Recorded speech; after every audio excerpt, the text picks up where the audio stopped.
Aujourd'hui, je voudrais vous parler d'un thème qui pour moi est très, très important.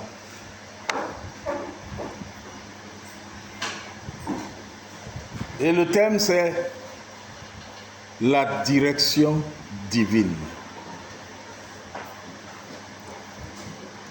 La direction divine.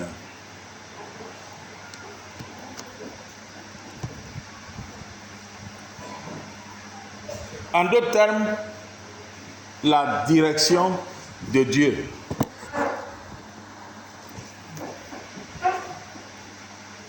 Chers amis, tout engin a besoin d'une direction. Une voiture a besoin d'une direction. Et c'est cette direction que le chauffeur va manipuler pour que la voiture aille à gauche et que la voiture aille à droite.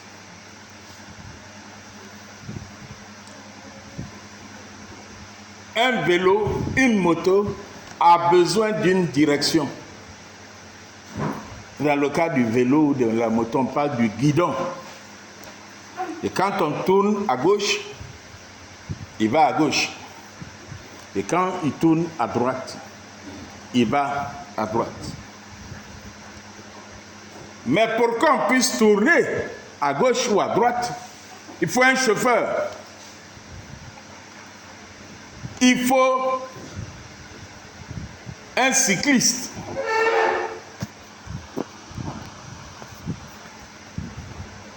Prenons le cas de la voiture. Prenons le cas de la voiture. Une voiture possède des roues qui sont rattachées à ce qu'on appelle des rotules. Et ces rotules sont fixées sur une crémaillère. Et la crémaillère est rattachée à une tige. Et la tige est rattachée au volant. Et c'est le volant que le chauffeur ou le conducteur va tourner à gauche ou tourner à droite pour orienter le véhicule.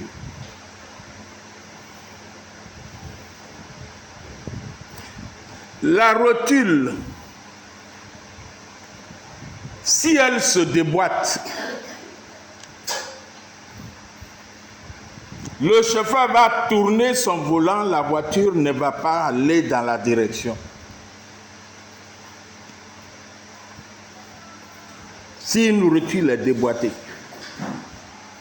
quand il va vouloir tourner la voiture comme ça, la voiture va même pas aller à droite. Quand il tourne à droite, la voiture peut continuer tout droit, comme elle peut aller à gauche, selon la position dans laquelle se trouvait le pneu de la voiture lorsque la rotule s'est déboîtée.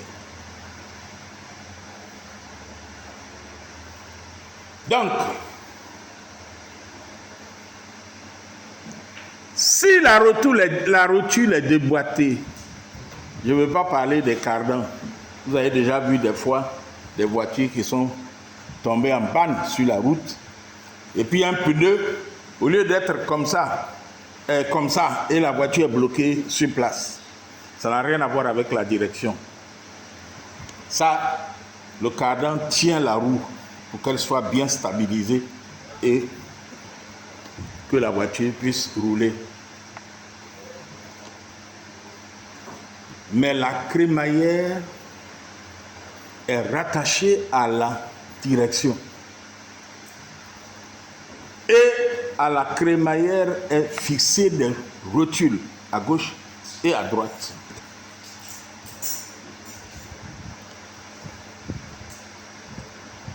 Alors, si le volant joue, pendant que le chauffeur tourne le volant comme ça pour aller, la voiture ne suit pas la direction. Ce qui veut donc dire que toutes les pièces qui constituent les éléments de la direction du véhicule doivent être en parfaite communication. Mais avant ça, ils doivent être chacun en parfait état. Si la rotule joue, si le chauffeur veut tourner à gauche, la voiture peut aller à gauche, mais elle ne va pas tourner de l'angle que veut le chauffeur. C'est-à-dire que la rotule est usée. Donc quand il va vouloir tourner de 30 degrés, la voiture peut tourner de 20 degrés.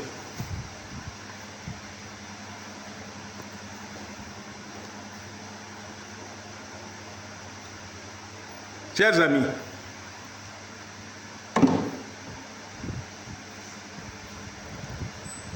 nous disons que nous sommes des chrétiens, non? Et c'est quoi être chrétien? C'est avoir une relation avec Dieu. C'est laisser Dieu donner un sens à notre vie, nous conduire. Ou bien c'est ça? C'est accepter Jésus comme son sauveur personnel.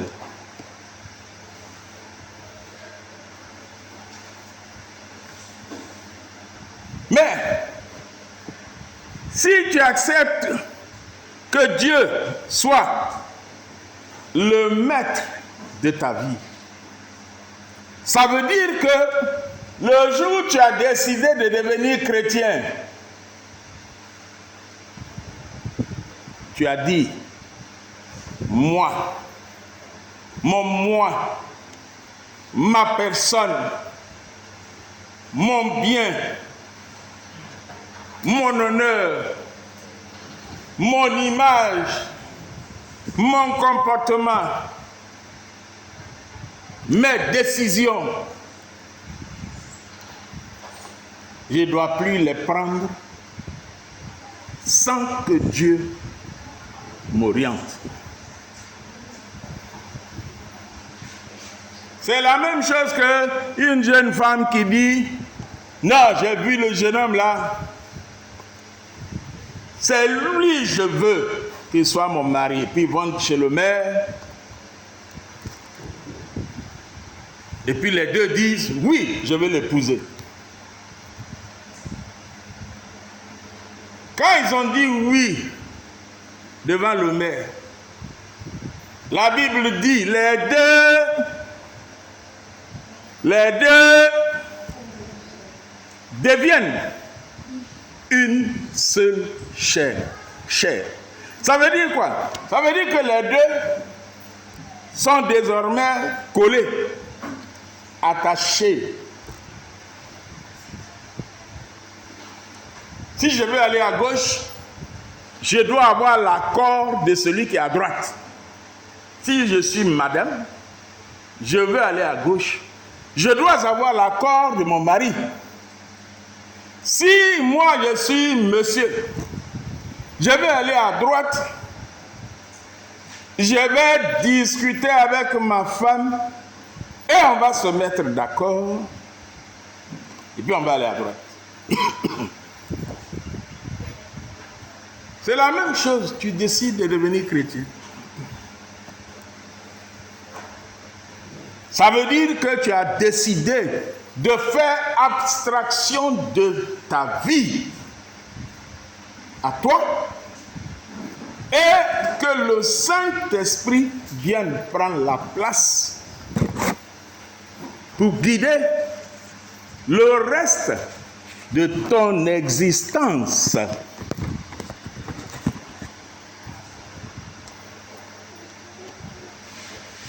Alors quand tu as fait ça, comme le cas de la voiture, il y a la rotule, il y a la crémaillère, il y a la tige de direction et il y a le volant. le Dieu le Père, Jésus-Christ le Fils, le Saint-Esprit constituent les pièces de la direction divine qui permettent à un chrétien ou à un serviteur de Dieu d'être bien conduit pour son succès et sa réussite.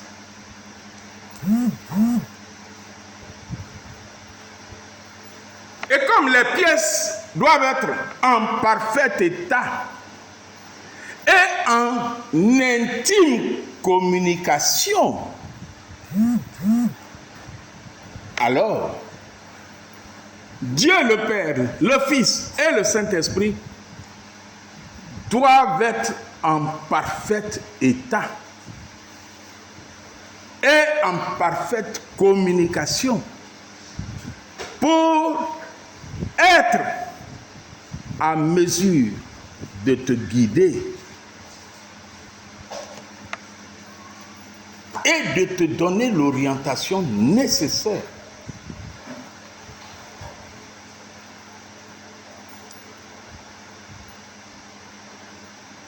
Il y en a qui aiment Dieu.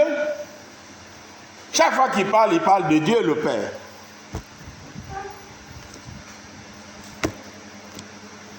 Ils n'aiment pas forcément Jésus. Et puis il y en a, ils n'ont rien à faire avec Saint-Esprit. Vraiment, Saint-Esprit, ce n'est pas la peine. Or, les trois forment un. Comme Monsieur et Madame forment un. Les trois forment un. Et ils doivent avoir une entente parfaite dans ta vie. C'est-à-dire que le Père, le Fils et le Saint-Esprit doivent avoir la place qui est la leur pour pouvoir te donner l'orientation nécessaire pour te conduire vers ta réussite. Dieu va donner un ordre à Jésus-Christ. Et Jésus va dire au Saint-Esprit, va lui rappeler. Oh, si tu dis que tu n'aimes pas le Saint-Esprit, ok, Dieu a donné l'ordre. Jésus dit, mais j'ai fait comment pour lui rappeler ce que Dieu, pour lui dire ce que Dieu veut qu'il fasse. Tu ne peux donc pas avoir la direction divine.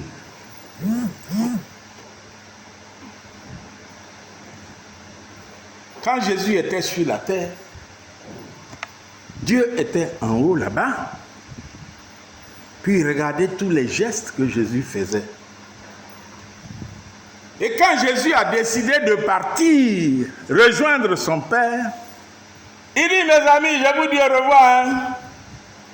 Mais ne vous inquiétez pas, vous ne serez pas seuls. Je vous enverrai un conseiller, un consolateur, le Saint-Esprit. Et il a dit quoi?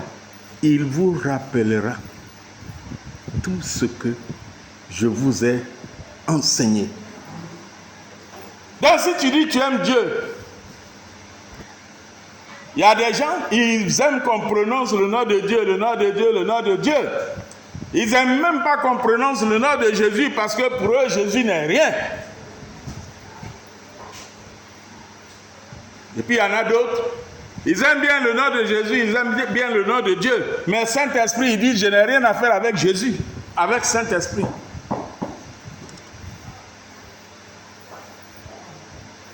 Donc quand le Saint-Esprit doit jouer son rôle,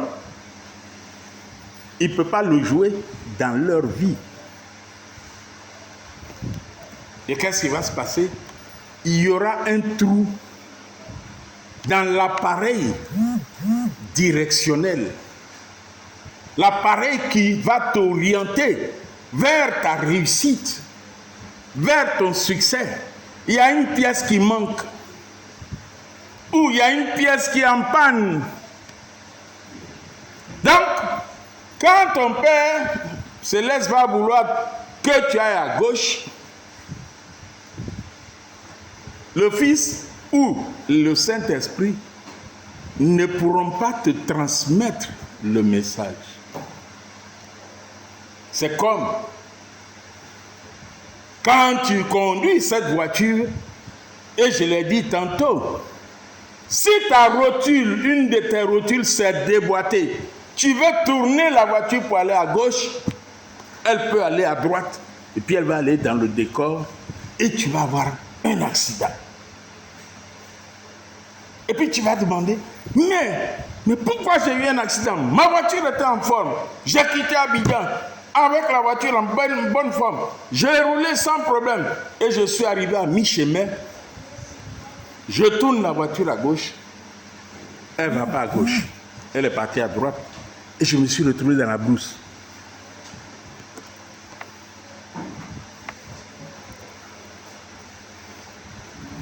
Si tu es chrétien, que tu veux vivre la vie chrétienne pleinement, que tu veux sentir la joie d'être un chrétien,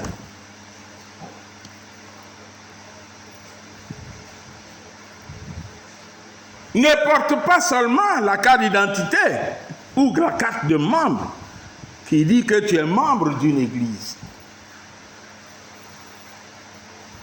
Non. Ne fais pas comme quelqu'un qui dit « j'ai une voiture ». Je fais partie des gens qui ont une voiture. Mais une voiture dans laquelle il y a toutes les pannes. Moi, je ne monterai pas dans cette voiture. Le tout n'est pas d'avoir une voiture. Mais c'est d'avoir une voiture en bon état. Une voiture dans laquelle, si tu dis on va à gauche, tu tournes la voiture, elle va à gauche. Si tu dis on va à droite, tu tournes la voiture, elle va à droite.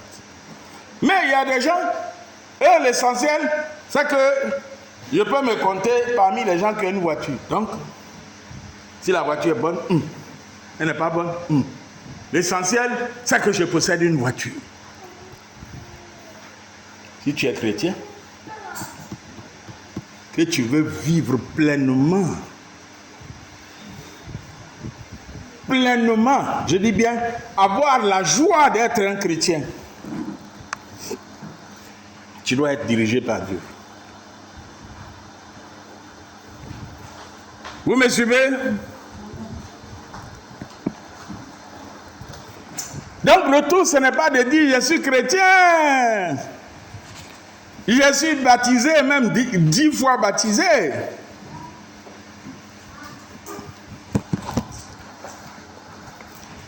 Le pasteur me connaît. Non. Mais le pasteur te connaît. Je chante à l'église. J'ai l'argent. Mais je suis un homme ou une femme malheureuse ou malheureux. Voilà.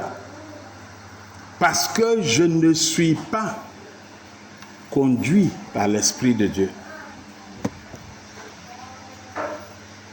Nous devons donc arriver à une communion étroite avec Dieu. Une communion si étroite avec Dieu, de telle sorte que on n'a même plus besoin de demander à Dieu sa direction. Ça veut dire quoi?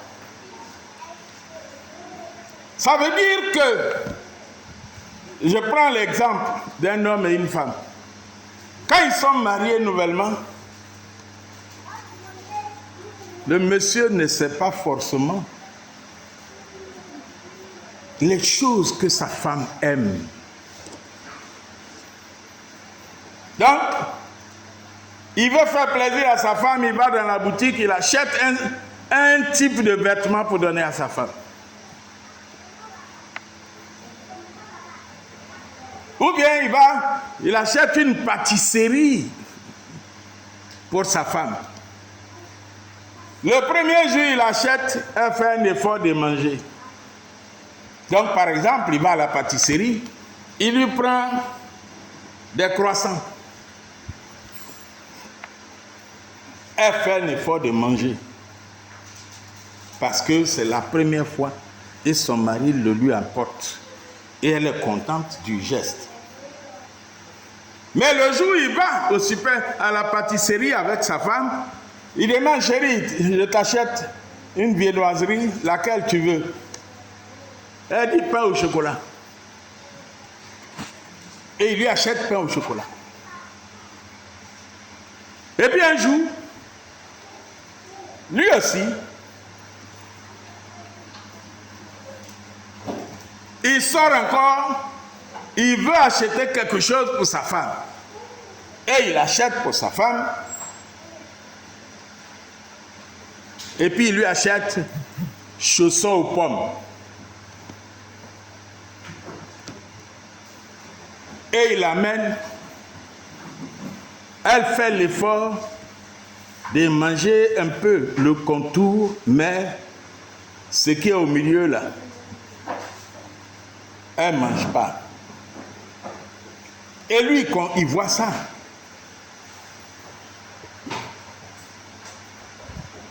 mais elle lui a fait plaisir, elle a mangé un peu. Et un autre jour, il va au supermarché, il va à la pâtisserie et il lui prend pain au chocolat.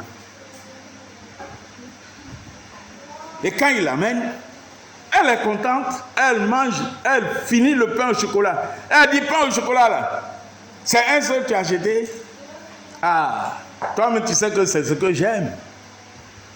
Et à partir de ce jour, chaque fois qu'il veut lui faire plaisir, il lui achète pain au chocolat. Alors qu'il y a beaucoup d'autres choses dans une pâtisserie. Quelle leçon ont-ils de là? Le monsieur, à force de vivre avec sa femme, a fini par comprendre et connaître les désirs de sa femme.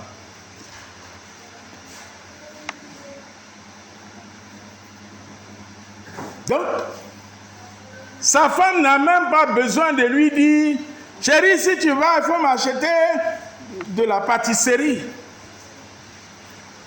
Mais même si elle lui dit, chérie, en venant, n'oublie pas, apporte-moi de la pâtisserie.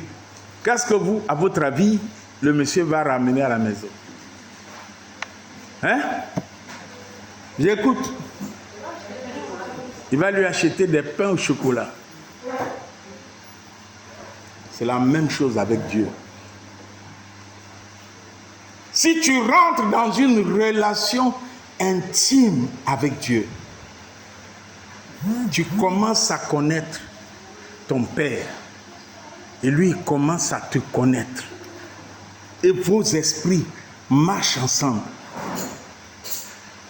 Tu ne vas plus désirer les conneries que tu désirais avant. Tu vas désirer les choses que ton Père aime.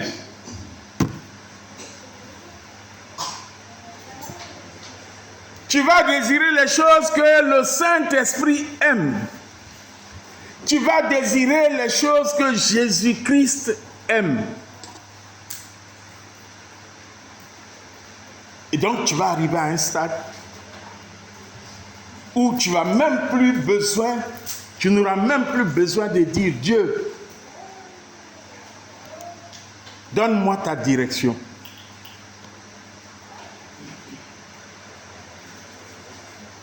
Il y a un passage de la Bible qui dit, fais de l'Éternel tes délices et il accomplira les désirs de ton cœur.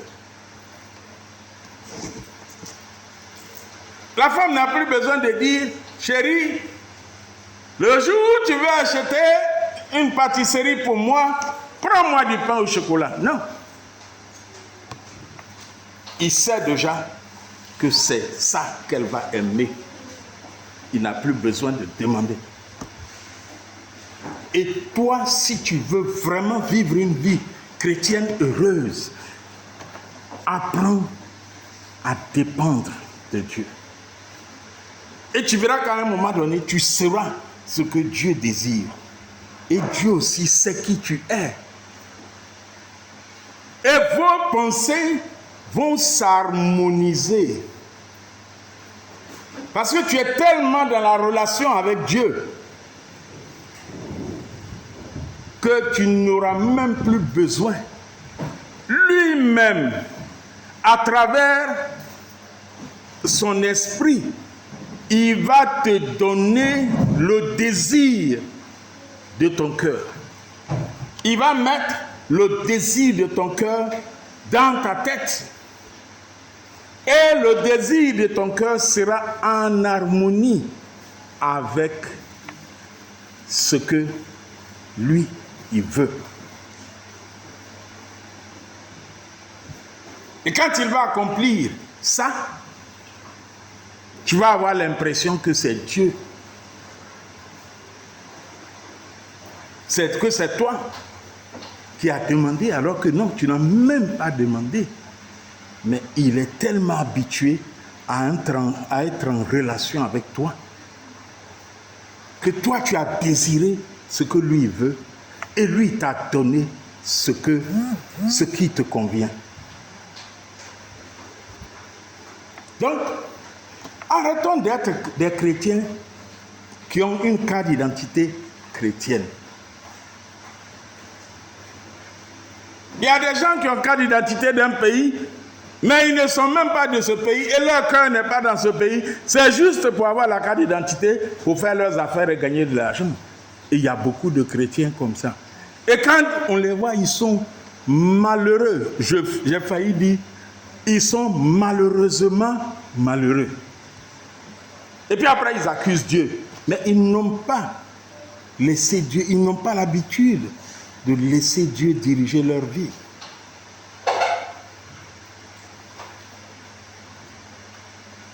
Quand tu laisses Dieu diriger ta vie, à un moment donné, tu es capable de dire,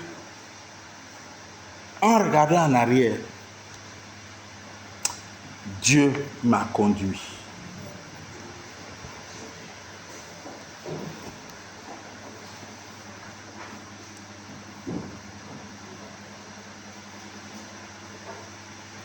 Ça peut être pour faire une affaire, pour créer une entreprise, pour créer une activité. Ça peut être pour chercher une maison où tu vas habiter.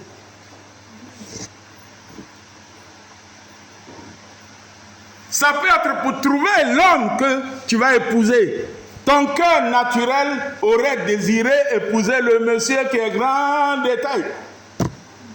Presque aussi grand qu'un poteau électrique.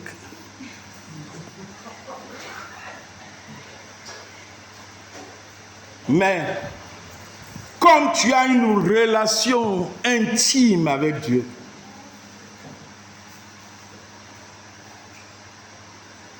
tu te retrouves en train d'aimer quelqu'un qui est plus petit de taille que toi-même. Et puis tu es heureuse. Et puis tu es bénie.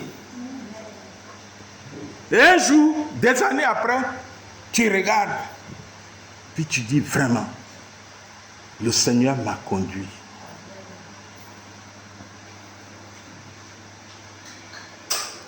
Mais, si tu ne fais pas les choses selon la direction divine, tu fais tes calculs. Celui que je vais épouser doit avoir des beaux yeux. Il doit avoir le digba. Il doit être grand. Il doit avoir l'argent.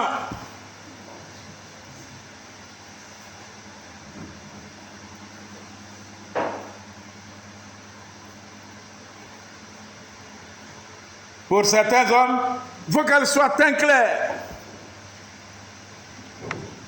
Pour d'autres, moi je n'aime pas les femmes teint clair, il faut qu'elles soient teint noir. Et puis à force de marcher avec le Seigneur, un jour il te dit, teint clair ou teint noir. L'essentiel, c'est que tu es une femme qui me craint. Amen. Et puis dans la période où le Seigneur te dit ça, tu rencontres une femme qui craint Dieu, qui n'est pas du teint que tu voulais, mais qui est naturel. Je n'ai pas dit ceux qui ont changé leur teint.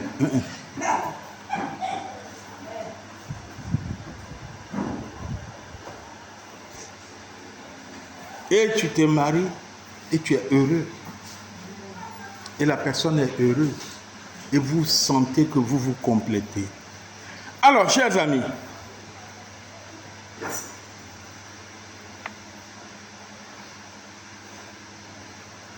le plan de Dieu pour nous, c'est tellement admirable. Il y en a qui sont là et disent, mais pourquoi Dieu a permis ça dans ma vie? Et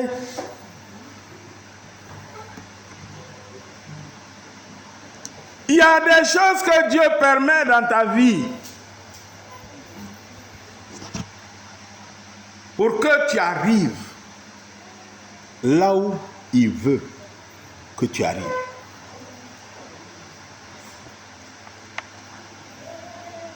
Je vais citer rapidement 4 éléments de la direction divine.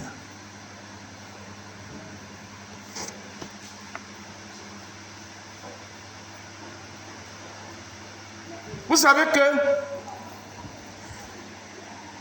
je prends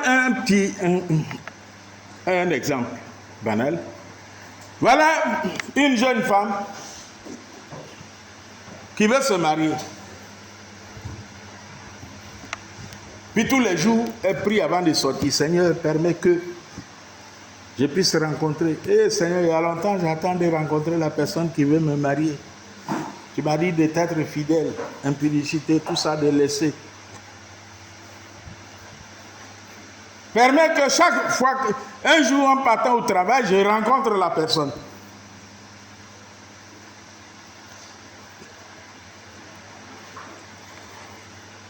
Son chemin par lequel elle passe, c'est le chemin idéal.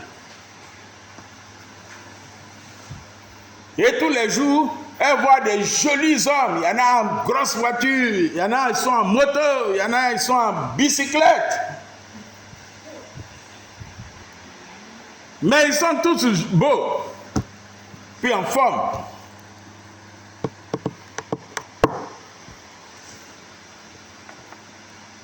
Mais personne ne s'intéresse à elle.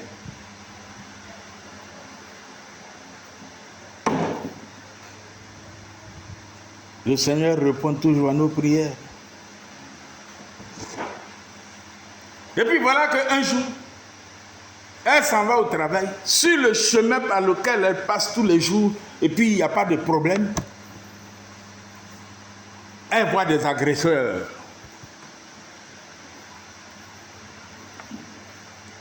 Des gens qui sont en moto et qui agressent les passants. Elle dit, mais Seigneur, je suis en retard. Pourquoi les gens sont venus sur cette voie? Vraiment, Seigneur, pardon, il faut les aveugler. Il faut faire ça, il faut faire ça. Et puis le Seigneur ne fait pas. Et puis il se rapproche d'elle. Et puis elle décide de courir, mais de changer de direction. D'aller comme ça, et puis aller comme ça, c'est plus long, et puis elle sera en retard. Et en partant, elle a changé de direction. En partant, l'homme que Dieu a destiné pour elle se trouve sur le chemin où elle n'est jamais passée et où elle ne voulait pas passer.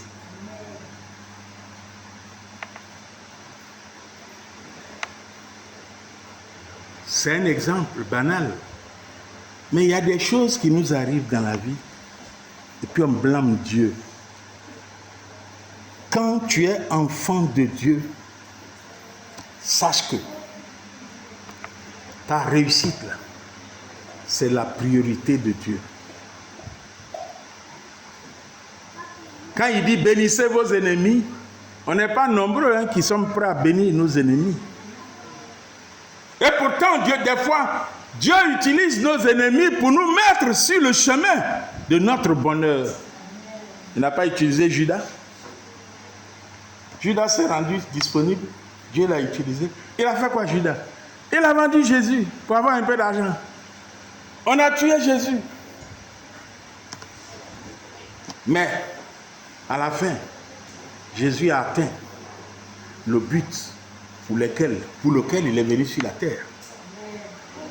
Laissons-nous diriger par Dieu. On est des humains, c'est vrai. Arrêtons d'avoir simplement une carte d'identité chrétienne. Soyons de vrais chrétiens, avec une intimité avec Dieu. Moi, je faisais géologie ici. Je faisais ma maîtrise en géologie. Et puis, on priait ensemble avec certains frères qui, sur le campus, étudiants comme moi. Et puis un jour, j'ai entendu cette voix qui me dit, tu ne feras pas ta spécialisation en géologie, tu la feras en céramique. Alors que géologie n'a rien à voir avec céramique.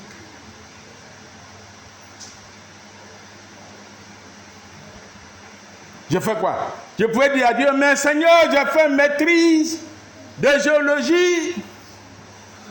Alors moi, j'ai demandé à Dieu un signe.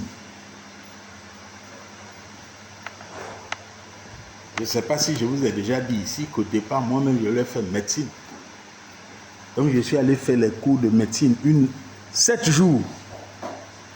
Puis l'Esprit de Dieu m'a rappelé.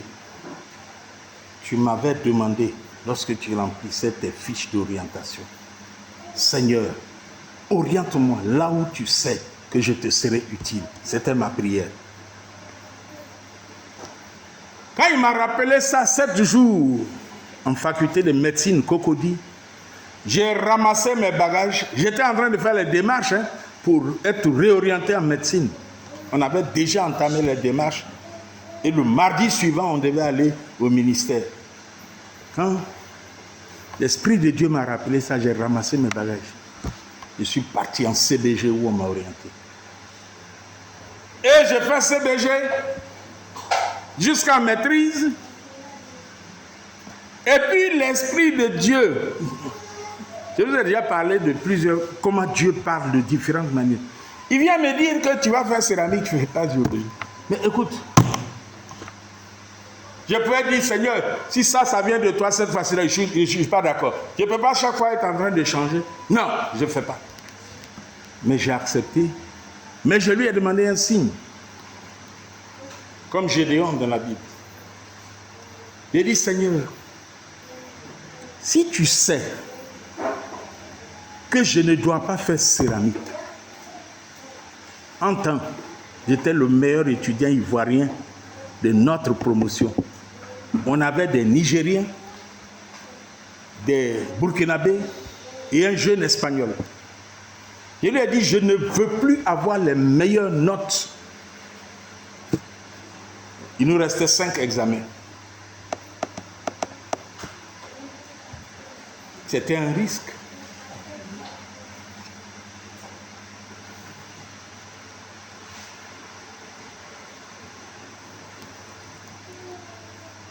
Les 5 examens qui sont venus, entre-temps, j'avais des 15 et des 17 pour être le meilleur étudiant ivoirien de notre promotion. Et le chef de département m'avait déjà, il avait fait les démarches pour que je trouve une école, pour me trouver une école à Clermont-Ferrand, en France, et je devais être boursier. Quand l'Esprit de Dieu m'a dit ça, j'ai fait cette prière à Dieu. Et le premier examen qu'un professeur blanc a fait, j'ai eu 12. Le deuxième examen qu'un prof Ivoirien qui venait d'arriver, qui ne me connaissait pas, qui ne nous connaissait pas, il a fait son examen. Il a pris la relève du blanc chez qui j'ai eu 12 dans une de ses matières. Quand je suis allé lui demander mes notes, il m'a dit, les autres vont, il leur donne leurs notes. Hein. Et quand je suis allé, il m'a dit, ceux sur qui je comptais pour avoir les meilleures notes, ce sont eux qui ont eu les plus mauvaises notes. Et il ne m'a pas donné ma note. Puis je suis parti. Et c'est un de mes camarades qui est parti pour demander lui sa note. Et quand le prof faisait circuler les feuilles, il a vu ma note, ma feuille, et il a vu ma note. J'avais 5 sur 20. Et quand il est venu me dire ça, je n'ai pas vu les autres notes. J'ai conclu que je ne devais plus faire la céramique, la géologie, et je devais faire la céramique. Mes amis, j'ai accepté d'aller dans la direction que Dieu a choisie. Je n'étais pas boursier. Je ne savais pas comment j'allais me retrouver en France pour faire ma spécialité. J'ai encore demandé un signe. J'ai commencé donc à demander où je pouvais trouver des écoles qui font la céramique. Et j'ai trouvé en France une école qui fait la céramique et une université où je pouvais faire la céramique. Et les deux étaient dans la même ville. Il y a une qui m'a répondu et puis j'ai aussi demandé une école en Grande-Bretagne et il y a une qui m'a répondu là-bas. J'ai demandé une seule en Grande-Bretagne. Mais en France, j'ai demandé les deux. Vous savez ce que j'ai fait? J'ai dit à Dieu, j'ai eu une réponse de la France, j'ai eu une réponse de la Grande-Bretagne. Je fais quoi? Je vais où?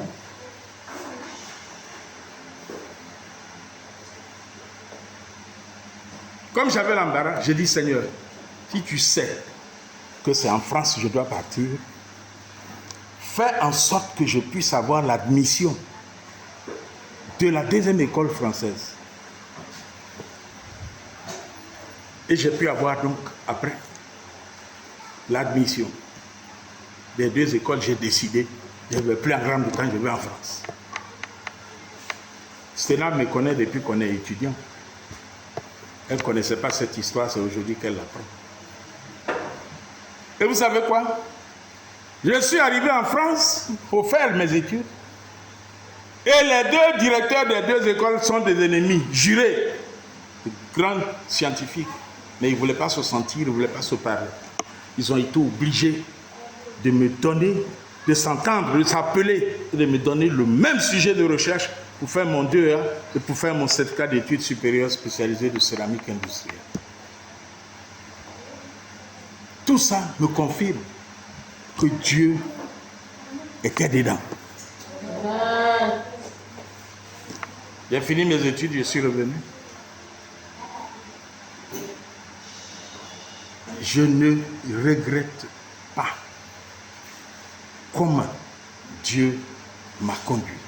Et donc je souhaite que vous aussi, vous laissiez Dieu vous conduire. Aujourd'hui, je peux dire, comme je vous le disais tantôt, le Seigneur m'a conduit. Oui. Ce n'est pas une histoire d'argent. Parce que je quittais une spécialité pour aller dans une autre. J'aurais pu échouer.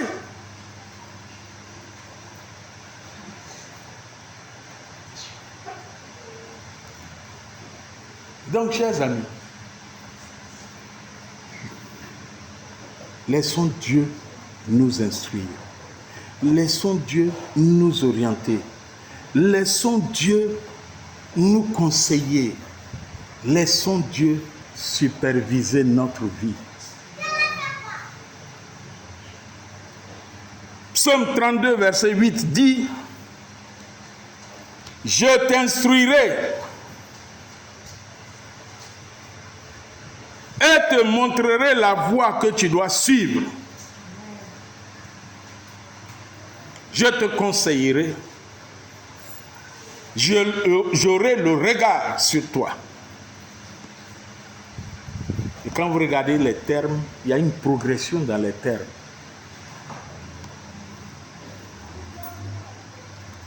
Le premier élément important, laissons-nous instruire par Dieu.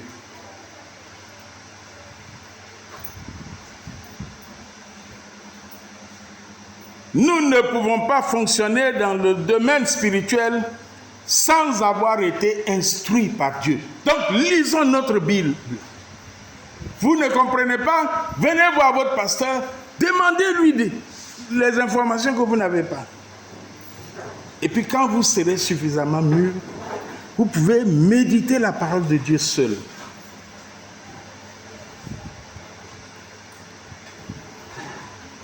Dieu nous instruit par le moyen de sa parole.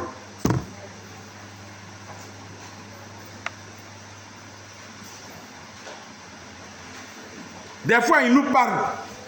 Des fois, il utilise les circonstances pour nous amener à choisir. Je passe au deuxième point. Il dit, je te montrerai la voie que tu dois suivre. Si Dieu dit qu'il nous montrera la voie que nous devons suivre, mais pourquoi ne pas lui faire confiance pour qu'il nous montre la voie que nous devons suivre?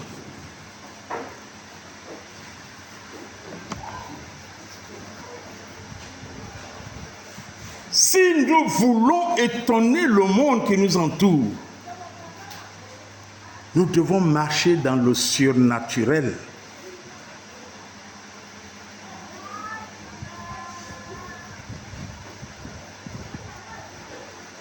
Là où les hommes vous attendent, si tu marches dans le surnaturel, si tu marches par l'esprit, ils t'attendent au premier étage. Mais ils ne te trouveront pas au premier étage. Ils te trouveront peut-être au troisième étage. Parce que le Saint-Esprit t'aura dit, ne prends pas l'ascenseur, prends l'escalier. Et tu prends l'escalier et tu arrives au troisième étage. Pendant que les gens s'attendent à te voir descendre de l'ascenseur au premier étage. Ça peut être difficile de marcher jusqu'au troisième étage, mais le Saint-Esprit te dit, c'est plus difficile, mais prends les escaliers. C'est ce qu'il m'a fait. Aujourd'hui, j'ai plein de jaloux. Mais s'ils connaissaient comment Dieu m'a guidé et comment j'ai accepté d'obéir à Dieu pour arriver où je suis. J'ai fait 2 écoles qui font de moi quelqu'un de compétent, alors que j'aurais fait une spécialité qui n'est pas mauvaise, mais qui ne m'aurait pas permis d'être polyvalent. Mais ce n'était pas facile. Le troisième point, c'est « je te conseillerai ». On peut avoir l'instruction qu'il convient. On peut également avoir la direction dont nous avons besoin. On peut malgré tout ça échouer. Mais si Dieu nous conduit et que nous nous laissons conduire par Dieu, notre succès est garanti. Amen.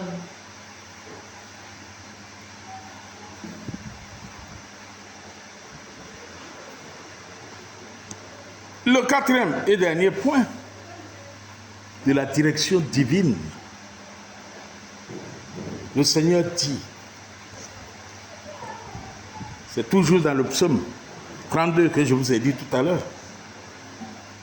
Ok? Le Seigneur dit, j'aurai le regard. 32 verset 8. Il dit, j'aurai le regard sur toi. J'aurai le regard sur toi. Et vous savez ce que j'ai fait? Quand j'ai pris les décisions que j'ai prises, chaque fois que j'étais face à une difficulté, je rentre dans ma chambre, je dis à Dieu, je n'ai jamais décidé de faire cette spécialité, c'est toi qui m'as dit de faire. Les problèmes qu'il y a là, ce sont tes problèmes. Trouve la solution. Mais si tu as pris toi-même les décisions, si tu as vu un joli garçon riche, puis tu dis, c'est lui, pendant qu'ils sont 2 ou 3 qui s'intéressent à toi, tu ne laisses pas Dieu t'inspirer le choix à faire. Toi, tu as regardé le fait que, dès que tu te maries net, il y a voiture climatisée, maison climatisée, et peut-être chauffeur qui va te déposer, te ramener, etc. Et puis on va te faire permis international, etc. C'est ce que tu as regardé.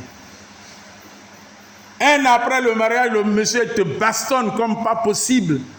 Tu commences à regretter et puis tu reviens en arrière. Puis tu te rappelles que quand les 3 là étaient alignés, il y a un là. Il semblait être quelqu'un de posé, de doux.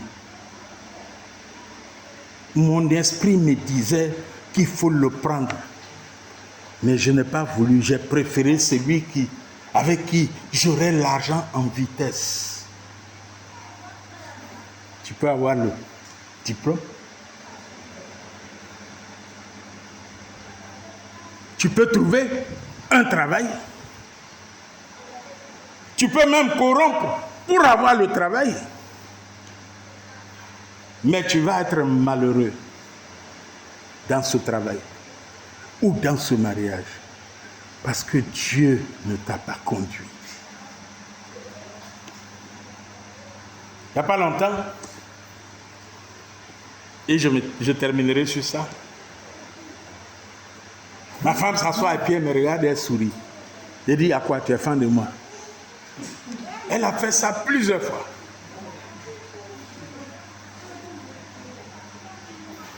Et puis, un jour, elle a été obligée de me reprendre parce que c'était trop. Moi-même, ça me gênait. Tu es assis là et puis ta femme te regarde et puis elle sourit, elle est contente. Elle m'a dit simplement, parce que je suis content. Et comme elle passait son temps à me regarder là, je sais, j'ai compris que parce qu'elle est contente de moi, parce qu'elle a dû sûrement se rendre compte que je suis le meilleur mari sur la terre. Que Dieu nous bénisse.